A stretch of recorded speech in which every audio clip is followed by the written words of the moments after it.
लेखिका अरुंधति राय के खिलाफ चलेगा यूएपीए के तहत मुकदमा। दिल्ली के एलजी ने दी मंजूरी। दिल्ली के उपराज्यपाल वीके सक्सेना ने लेखिका अरुंधति राय और कश्मीर के डॉक्टर शेख शौकत हुसैन के विरुद्ध गैरकानूनी गतिविधियां रोकथाम अधिनियम यानी यूएपीए के तहत मुकदमा चलाने की अनुमति दे दी है। शेख शौकत हुसैन कश्मीर सेंट्रल यूनिवर्सिटी में इंटरनेशनल लॉ के पूर्व प्रोफेसर हैं। दिल्ली के उपराज्यपाल के दफ्तर से जारी बयान में कहा गया है कि एलजी सक्सेना ने अरुंधति राय और डॉक्टर शेख शौकत हुसैन के खिलाफ 29 नवंबर 2010 को दर्ज यूएपीए के तहत एफआईआर में अभियोजन की अनुमति दे दी है।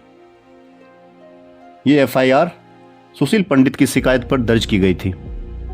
दिल्ली के एलटीजी ऑडिटोरियम में आजादी द ओनली वे नामक कॉन्फ्रेंस के बैनर तले कश्मीर को भारत से अलग करने का प्रचार किया गया था। सम्मेलन में भाषण देने वाले में सैयद अली शाह गिलानी, SAR गिलानी, सम्मेलन के एंकर और संसद हमले मामले के मुख्य अभियुक्त अरुंधति राय, डॉक्टर शेख शौकत हुसैन और माओवादी समर्थक वरवल राव शामिल थे।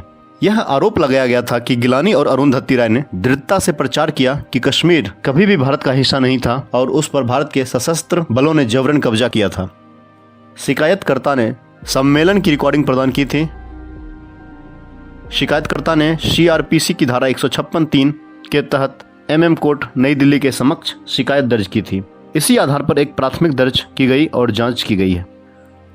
अरुंधति राय के मामले में दिल्ली के उपराज्यपाल के फैसले के बाद जाने माने वकील प्रशांत भूषण ने प्रतिक्रिया दी है। सोशल मीडिया प्लेटफॉर्म X पर प्रशांत भूषण ने लिखा है कि एलजी ने कश्मीर की आजादी की वकालत करने के आरोप में अरुंधति राय के खिलाफ 14 साल पुरानी एफआईआर पर यूएपीए कानून के तहत अभियोजन की मंजूरी दी है। ऐसा लगता है कि मोदी सरकार ने 2024 की हार से कुछ सीख नहीं लिया है।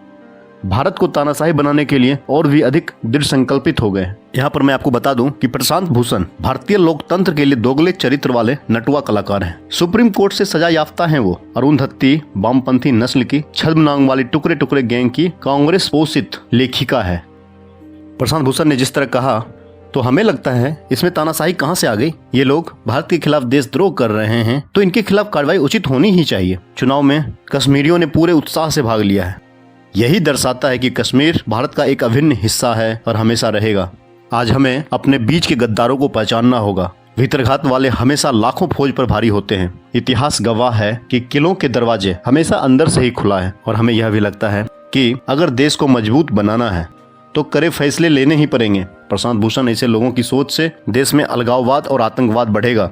तुष्टीकरण की नीति आखिरकार देश के लिए घातक सिद्ध होगी। और अंत में मैं यह कहना चाहूंगा कि काश मोदी सच में तानाशाह होता तो इस देश में रहने वाले आस्तीन के सांपों का पता चल जाता कि देश के खिलाफ और हिंदुओं के खिलाफ जहर कैसे उगला जाए। होना तो यह चाहिए कि जो भी भारत के खिलाफ हिंदू समाज के विरुद्ध षड्यंत्र करता है, भारत के खिलाफ जहर उगलता है, प्रोपेगेंडा चलाता है, उसके गले में टाट डालकर जिंदा जला देना चाहिए या उसको सरेआम फांसी पर चढ़ा देना चाहिए। पर अफसोस अभी भी देश के अंदर उनको फ्रीडम ऑफ स्पीच के नाम पर पोषित किया जाता है। देश के गद्दारों को जीने का कोई अधिकार नहीं है। देश के गद्दारों को गोली मारो को। प्रशांत भूषण भी तो खालिस्तान के कट्टर समर्थक केजरीवाल का पिल्ला था। इसके कहने के अनुसार खालिस्तानी, असम के बोडोलैंड की मांग करने वाले सशस्त्र उग्रवादी, मिजो नेशनल फ्रंट, नागा विद्रोही और नक्सली ये सभी बिल्कुल सही हैं। ऐसे आतंकवाद को पोषित करने वाले देशद्रोहियों को तो सरेआम फांसी देनी चाहिए ताकि औरों को भी सबक